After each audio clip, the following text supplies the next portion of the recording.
अगर 35-36 question per day है तो 35 की 105 यानी एक महीने में ऑन एंड एवरेज 1000 क्वेश्चन कर रहे हो। अच्छा है आप लोग के लिए। अब ये सोचो ना कि आपको जितना क्वेश्चन यहाँ कर रहे हो उसके बाद आपको कोई बुक सॉल्व करने की जरूरत नहीं है। जितना मैं करा रहा हूँ उतना ही करके चले जाना। एग्जाम में किसी भी एग्जाम में बैठ जाओ ऑल ओवर इंडिया में, सिर्फ व्यापम या पीएससी की बात नहीं, आप एसएससी में बैठ जाओ, रेलवे में बैठ जाओ, बैंकिंग एग्जाम्स में बैठ जाओ, जहां जिस एग्जाम में बैठना है, मैथ्स का आपका टेंशन खत्म। तो एक बार जल्दी पहुंच रहा है और एक बार लेट पहुंच रहा है तो उस कंडीशन में टाइम को क्या करते हैं, प्लस करते हैं। क्लियर है ये? Option A is correct. समझ आया ये? अगर इतना समझ आ गया तो पूरा क्वेश्चन बना लेगा। क्वेश्चन में ये बोल ही नहीं रहा है, इस क्वेश्चन में बोला है कि जिस चाल से चलता है अगर उससे 10 ज्यादा चलाता है तो 90 मिनट पहले पहुंचेगा, और जिस चाल से चलता है अगर उससे 10 कम चलाता है तो 150 मिनट देरी से पहुंचेगा। नेक्स्ट टाइप शुरू कर रहे हैं, आंशिक चाल पर आधारित प्रश्न। पहला क्वेश्चन देखो इसका। एक व्यक्ति अपनी सामान्य गति की 3/4 गति से चलकर अपने कार्यालय अपने सामान्य समय से 20 मिनट देरी से पहुंचता है, तदनुसार उसका सामान्य समय कितना है? समझना क्वेश्चन को, है ना, ध्यान से समझो। एक व्यक्ति अपनी जो भी उसकी सामान्य गति, इसको आप अपने ऊपर अप्लाई करो ना। आप घर से कोचिंग आए हो, कोई एक स्पीड से चल के आओ, मान लेते हैं 50 किलोमीटर प्रति घंटा की स्पीड से आपने गाड़ी चलाई और आपका क्लास का टाइम 11 बजे है, 11 बजे है, ठीक 11 बजे आप पहुंच गए। ठीक, अब मैं बोल रहा हूं कि आप अपनी स्पीड कम कर दी, 50 की जगह आप कितने की स्पीड से आए कल, 40 की स्पीड से, तो क्या होगा इससे? देरी से पहुंचोगे, होगा कि नहीं? कुछ ही सही, कुछ मिनट ही सही, लेकिन डिले होगा कि नहीं, देरी होगी। वही चीज बोल रहे हैं कि पहले जो चाल थी उस चाल को कितना कम कर दिए, उसका 3/4 से आ रहा है। पहले कितना था ये नहीं पता, और अब कितना है वो भी नहीं पता, बस कितना गुना है, ये 3/4 है नया वाला चाल पुराने का। क्लियर है ये? तब सामान्य समय से जो समय लगता है उससे कितना ज्यादा लग रहा है, 20 मिनट देरी से पहुंचता है। उसका सामान्य समय कितना है? अगर वो सामान्य चाल से आएगा तो सामान्य समय लगेगा, सीधी बात है। क्लियर है ये? आप क्या करोगे, सिंपल सा काम, यहां पर आपको चाल दिया है, चाल कैसे दिया है, 3/4। ये 3/4 है, ये जो बटे का 4 है ये पहला वाला है, सामान्य वाला है, और 3 जो है वो नया वाला है। तो चाल क्या आ गया, 4:3, ऐसा लिख सकते हैं। पहले कितना था, 4, और अब कितना हो गया, 3। पहले चाल ज्यादा था, अभी चाल कम है, इस वजह से तो देरी हो रहा है ना। क्लियर है ये? अब अगर यहां से मैं चाल से समय निकालना चाहूं तो समय क्या आएगा, समय हो जाएगा इसका 3:4। कारण चाल और समय में क्या संबंध है, अगर दूरी कांस्टेंट हो जाए, दूरी नियत हो जाए, तो चाल और समय व्युत्क्रमानुपाती संबंध होता है दोनों में। चाल बढ़ेगा तो समय कम लगेगा। क्लियर है ये चीज? तो ये उल्टा हो गया जस्ट 3:4। ठीक, पहले 3 यूनिट टाइम लगता था और अब 4 यूनिट टाइम लगता है। कितना ज्यादा लग रहा है यहाँ पे, 1 यूनिट ज्यादा लगता है। और इस 1 यूनिट का मान क्वेश्चन में मिनट में दे रखा है 20 मिनट, तो 1 यूनिट का मान 20 मिनट है। और पूछा क्या है, उसका सामान्य समय कौन सा वाला है, 3 है कि 4 है? सामान्य समय 3 है, तो 3 यूनिट का मान यहां आ जाएगा, दोनों तरफ 3 का गुना, 60 minute. Option D is correct. समझ आया? शॉर्टकट बताऊं कैसे करते हैं इसको?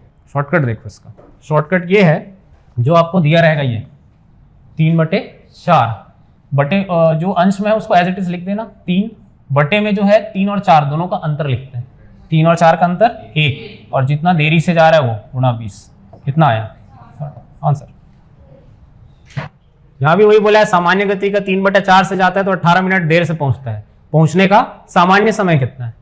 क्या करना है, 3 है, लिख दो 3, इन दोनों का अंतर 1 गुणा 18, 18 तिया 54। Option D is correct. यहां भी वही है, 3/4 से जाता है तो 1 से 1/2 घंटे की देरी लगती है। तो 3/4 यानी 3 और दोनों का अंतर 1 गुणा, ये हो जाएगा 3/2 होता है, 3 तिया 9/2, 9/2 यानी 4 से 1/2 होता है। Option A. अब ध्यान से बनाना थोड़ा सा, है ना, क्योंकि इस क्वेश्चन में देरी क्या नहीं, पहले पहुंचते तो अनुपात लगा सकते हैं ना।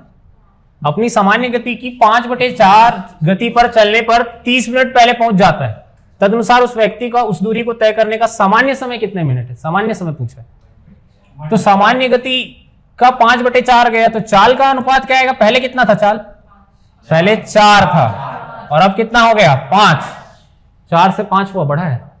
ये कैसे लिखोगे? जो बटे में दिया रहता है वही पुराना वाला चाल रहता है, और जो इधर रहता है अंश में वो नया वाला होता है। क्लियर है ये?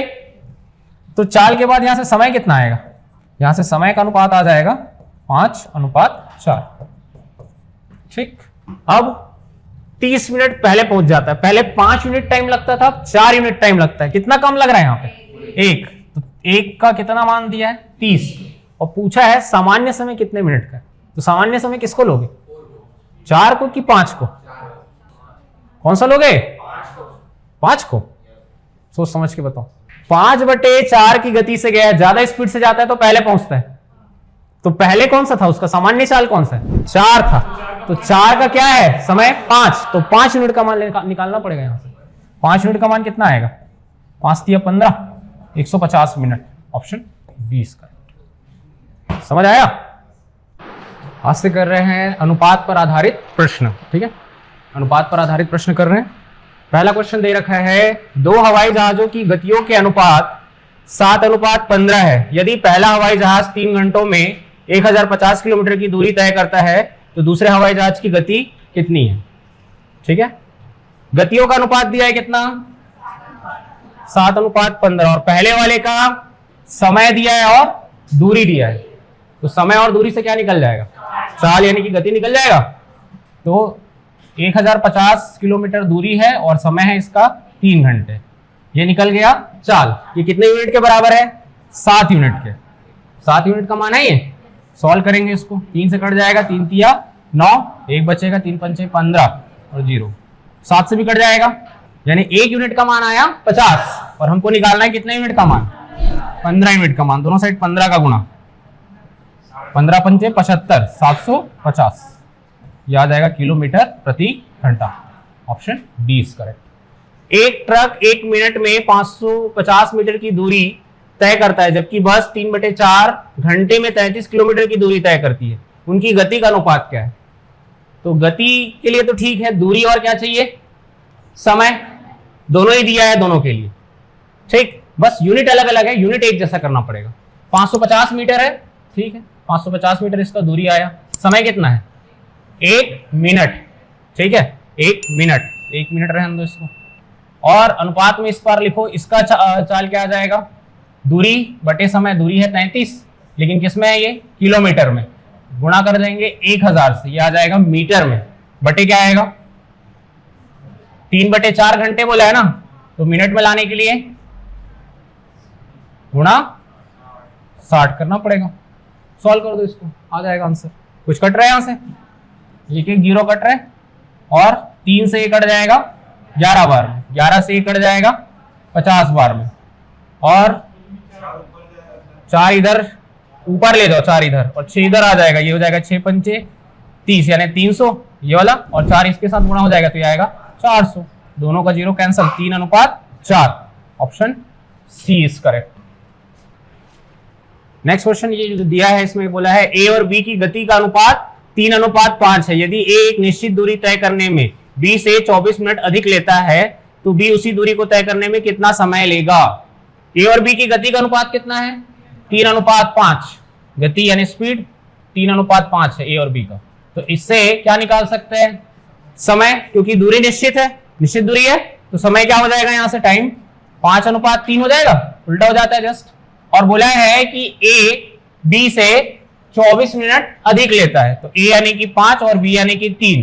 तो ए ज्यादा टाइम लगा रहा है। कितना ज्यादा लगा रहा है? 2 यूनिट का मान दे रखा है 24 मिनट, तो 1 यूनिट का मान 12। और हमको निकालना है बी का समय। तो बी का कितना है यहाँ पे? 3। तो 3 यूनिट का मान आ जाएगा 12 × 36 minute. Option A is correct. ठीक है, नेक्स्ट टाइप का क्वेश्चन कर रहे हैं। इसमें हम करेंगे जब व्यक्ति पहले या देर से पहुंचे। पहले या देर से पहुंचने पर आधारित प्रश्न है।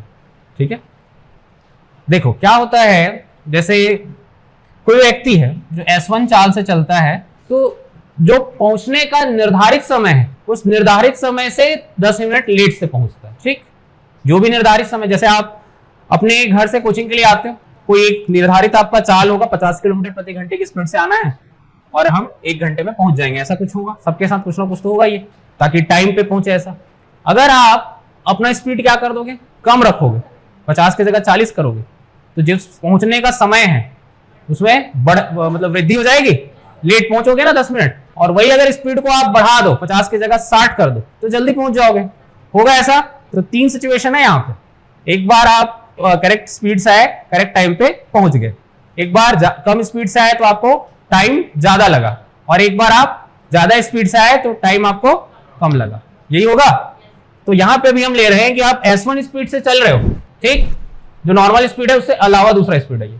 S1 स्पीड से जब आप चल रहे हो तो आपको पहुंचने में कुछ देर की देरी होती है, लेट होता है। तो कितना लेट हुआ, सपोज T1 लेट हुआ, और दूसरे बार में आप S2 से चल रहे हो और T2 पहले पहुंचे या लेट पहुंचे, बात एक ही है, वहां पे बस फॉर्मूला में एक माइनर सा डिफरेंस आता है और कुछ नहीं है। क्या है, तब दूरी का फॉर्मूला बनता है S1 गुणा S2 बटे S1 डिफरेंस S2 इंटू, अब यहां पे 2260 तब करना जब आपको किसमें बात होगी, ये डिपेंड करता है अब यूनिट कैसा रहेगा। यहाँ पे अगर किलोमीटर प्रति घंटा है और ये मिनट में दिया रहा समय, तो बटे 60 करना पड़ेगा घंटे में लाने के लिए। इतना समझ आया। अब यहाँ पर एक ये क्या है, डेल टी किस चीज को दर्शा रहा है, समय में अंतर। अब किस तरीके से अंतर है समझना इस चीज को, समय में अंतर ही है लेकिन कैसा है इस चीज को समझना।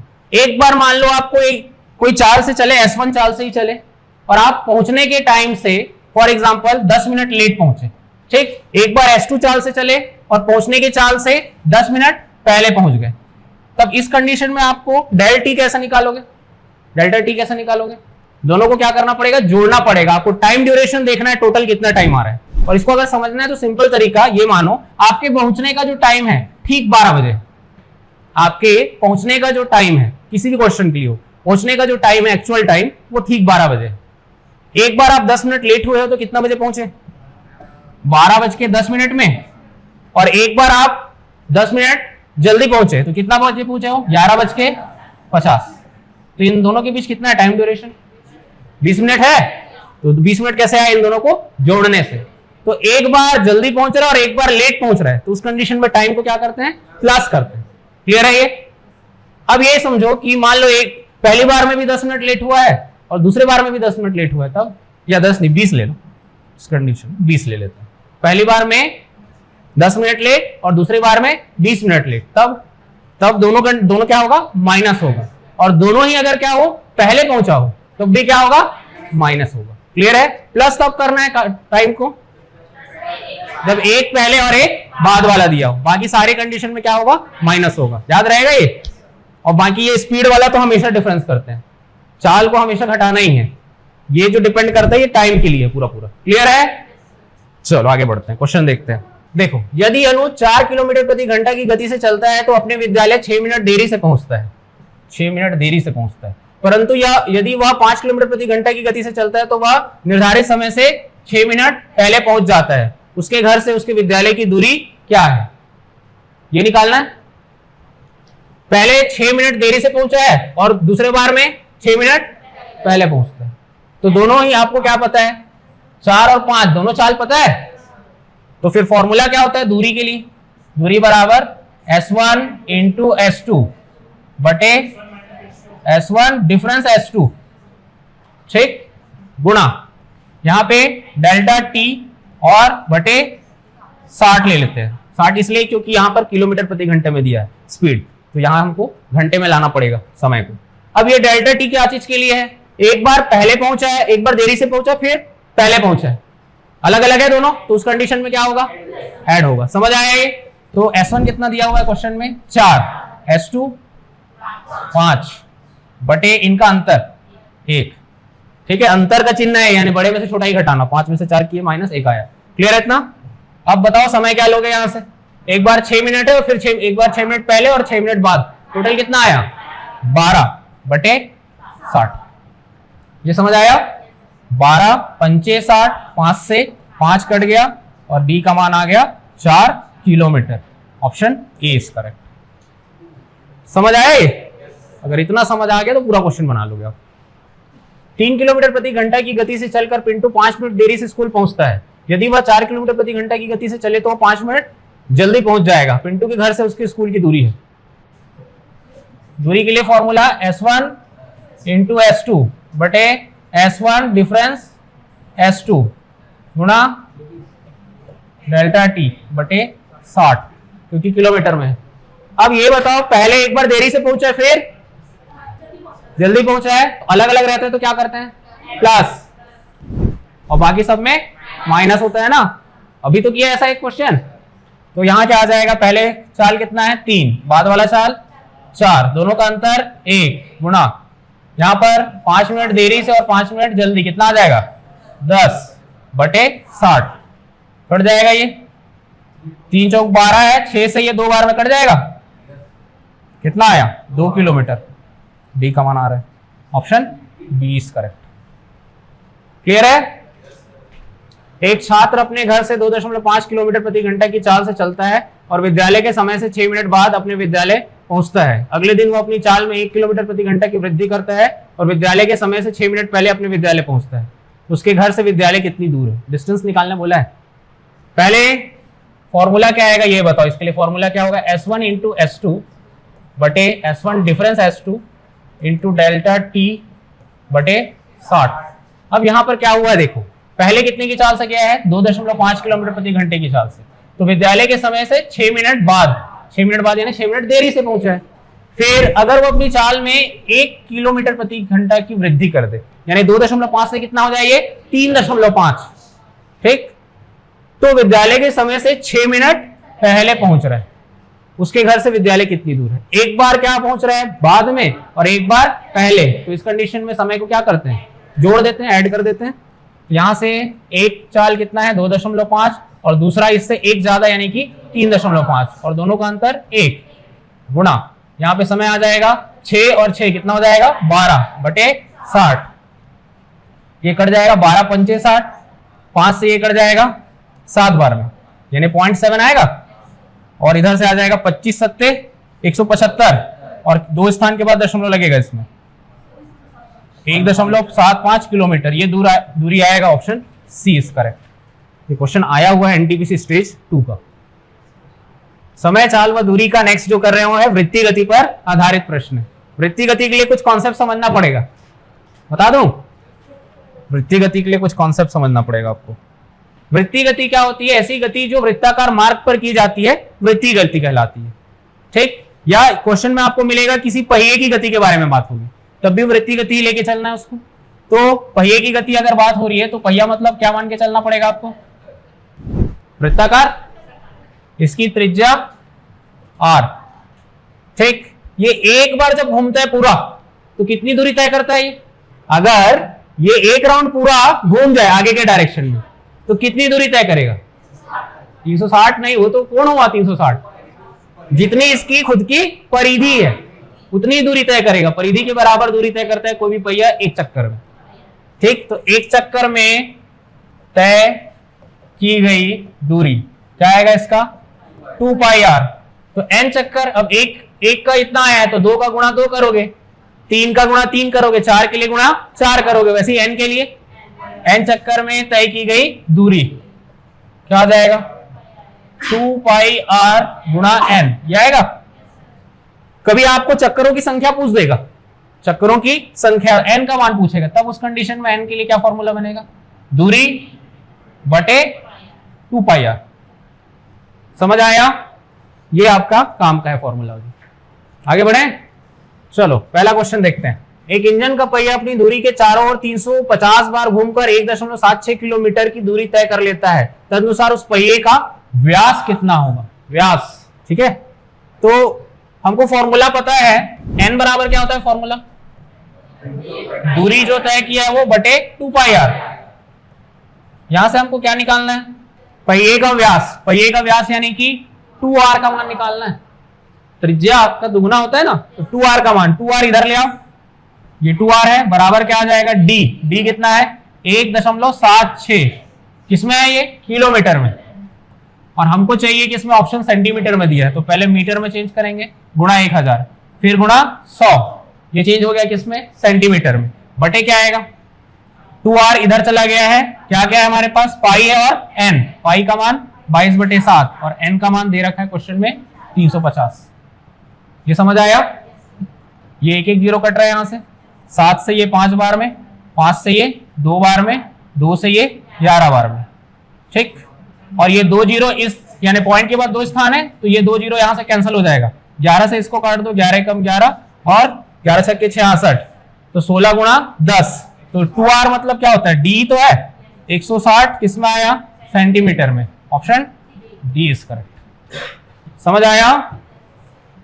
हाँ, एक साइकिल के पहिए का व्यास टायर सहित 56 सेंटीमीटर है। पहिया 2.2 किलोमीटर की दूरी तय करने में कितनी बार घूमेगा? व्यास दिया है कितना? 56। त्रिज्या कितना आ जाएगा यहाँ पे? 56 का आधा 28 त्रिज्या है, और पहिया 2.2 किलोमीटर की दूरी तय करने में कितनी बार घूमेगा? एन का मान पूछा है, तो एन के लिए फॉर्मूला क्या होता है? दूरी बटे परिधि 2πr। दूरी कितना है? 2.2 किलोमीटर, और यहां पर जो यूनिट दिया है, अच्छा ये किसमें दिया है? सेंटीमीटर में, तो सेंटीमीटर में लाना पड़ेगा किलोमीटर को। गुणा क्या करेंगे? 1000 गुणा 100 जो आ गया सेंटीमीटर में, बटे 2, 22 पाई का मान 22/7 और आर का मान 28। कट जाएगा 7 से ये 4 बार में, और 1 0 यहां से हटा देते हैं, ये दशमलव हट गया, और ये 22 कैंसिल।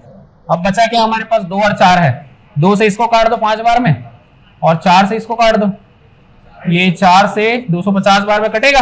25 पंचे 125, और 1 0 लग जाएगा। किसमें आया ये चक्करों की संख्या है, कितना बार घूमेगा, तो कितना बार घूमेगा? 1250 बार घूमेगा। यूनिट इसका नहीं रहेगा, कैंसिल हो गया ना यूनिट। डी किसमें था? किसमें लाए? सेंटीमीटर में। और ये 2πr, यहाँ पे भी आर किसमें लाए थे? सेंटीमीटर। ऊपर नीचे सेंटीमीटर कैंसिल, कोई यूनिट नहीं आया, क्योंकि ये चक्करों की संख्या है। ऑप्शन बी इसका आंसर हो जाएगा। समझ आया? अगर 35-36 क्वेश्चन पर डे है तो 35 की 105, यानी एक महीने में ऑन एंड एवरेज 1000 क्वेश्चन कर रहे हो। अच्छा है आप लोग के लिए। आप ये सोचो ना कि आपको जितना क्वेश्चन यहाँ कर रहे हो, उसके बाद आपको कोई बुक सॉल्व करने की जरूरत नहीं है। जितना मैं करा रहा हूँ उतना ही करके चले जाना। एग्जाम में, किसी भी एग्जाम में बैठ जाओ ऑल ओवर इंडिया में, सिर्फ व्यापम या पीएससी की बात नहीं, आप एसएससी में बैठ जाओ, रेलवे में बैठ जाओ, बैंकिंग एग्जाम्स में बैठ जाओ, जहां जिस एग्जाम में बैठना बैठो। मैथ्स का आपका टेंशन खत्म।